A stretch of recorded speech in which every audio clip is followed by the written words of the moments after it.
White कलरने आपल्याला फक्त याच्यामध्ये लाईन्स एकदम बारीकवाल्या फाईन लाईन्स ड्रॉ करायचे आहेत.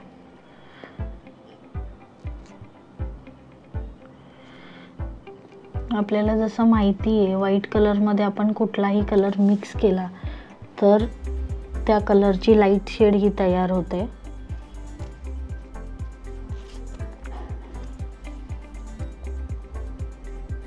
पण इथे आपण जेव्हा व्हाईट कलर मिक्स करणार आहे तर ह्याला एक 3D लुक देण्यासाठी आपण व्हाईट कलर यूज करतोय.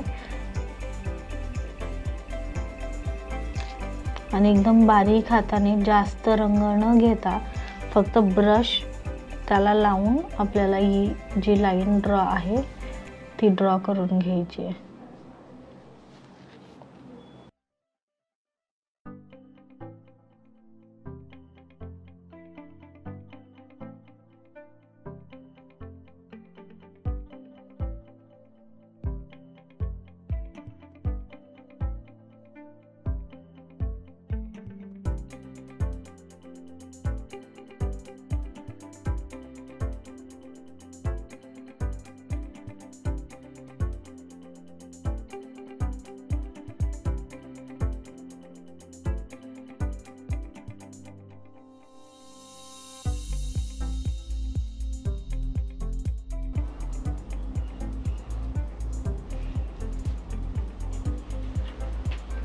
बघू शकता तुम्ही आपण व्हाईट कलर यूज केल्यावरती ह्याचं लुक कसं आलेलं आहे.